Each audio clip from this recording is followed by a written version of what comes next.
कि नक्सली का जो सपोर्ट सिस्टम है इसको तोड़ने में ये एक सफलता मानते हैं। इसी पैसे से नक्सली विस्फोटक सामग्री खरीदते और आईडी लगाते हैं, जिसमें सुरक्षा बलों को और ग्रामीणों को नुकसान पहुंचाते हैं। इसमें कई नक्सल डायरी मिली है, उनकी नोटबुक मिली है और कई साहित्य भी मिले हैं। इसको अब इन्वेस्टिगेशन किया जाएगा। मैनपुर थाना में 8 लाख का सोर्स के लिए हम लोग इन्वेस्टिगेशन करेंगे कि नक्सलियों ने ये सारा पैसा कहाँ से वसूल कर लाया था, कौन कौन इस डंप को रखने में शामिल थे, उन पर भी कार्रवाई की जाए। आज गरियाबंद पुलिस को एक बड़ी सफलता मिली है।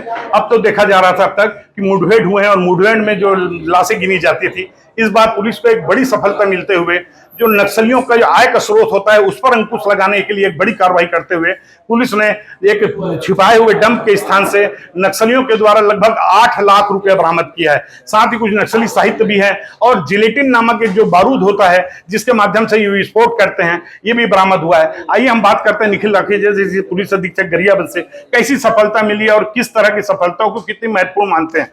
सर, ये जो सफलता मिली है ये कैसी मिली और कितना महत्वपूर्ण है? ये महत्वपूर्ण इसलिए है कि नक्सली का जो सपोर्ट सिस्टम है इसको तोड़ने में ये एक सफलता मानते हैं। इसी पैसे से नक्सली विस्फोटक सामग्री खरीदते और आईडी लगाते हैं, जिसमें सुरक्षा बलों को और ग्रामीणों को नुकसान पहुंचाते हैं। तो ये इनका एक बहुत एक अहम ग्रामीणों से जो पैसे वसूलते हैं, ठेकेदारों से जो पैसे वसूलते हैं, उसी का ये एक डंप इनका रखा हुआ था पंडीपानी क्षेत्र में। जो पहाड़ी के पास ये डंप का हमको सूचना मिला था, उस पर संयुक्त टीम गरियाबंद पुलिस की रवाना हुई। सर, कुछ मुठभेड़ की भी जानकारी आ रही थी? इसमें रिकवरी हुआ है, डंप का रिकवरी हुआ है, कोई मुठभेड़ नहीं हुआ है। कितने लाख रुपए हुए हैं सर और क्या संभावनाएं इसको देखते हुए बतलाई जा रही है? इसमें 8 लाख रुपए बरामद हुए हैं और साथ में कुछ विस्फोटक सामग्री भी बरामद हुई है। अब इस 8 लाख का सोर्स के लिए हम लोग इन्वेस्टिगेशन करेंगे कि नक्सलियों ने ये सारा पैसा कहाँ से वसूल कर लाया था। कुछ डायरी और कुछ किताब मिले, उस पर भी कुछ खंगालने का शहरी और ग्रामीण नेटवर्क के लिए प्रयास कर रहे हैं। इसमें कई नक्सल डायरी मिली है, उनकी नोटबुक मिली है और कई साहित्य भी मिले हैं। इसको अब इन्वेस्टिगेशन किया जाएगा। मैनपुर थाना में FIR दर्ज की गई है और इसका सोर्स भी पता किया जाएगा और कौन कौन इस डंप को रखने में शामिल थे, उन पर भी कार्रवाई की जाएगी। सर, ये जो 8 लाख है उसको कैसे पता चलेगा कि किसका है, क्या सोर्सेज आपके रहेंगे? जैसे नक्सली आत्मसमर्पण करते हैं तब हम इस डंप को रखने में अगर किसी की भूमिका रही तब पता चल सकता है। और जैसे कई बार नक्सली जो ग्रामीणों से पैसे वसूलते हैं, तो अभी आपके माध्यम से अपील रहेगी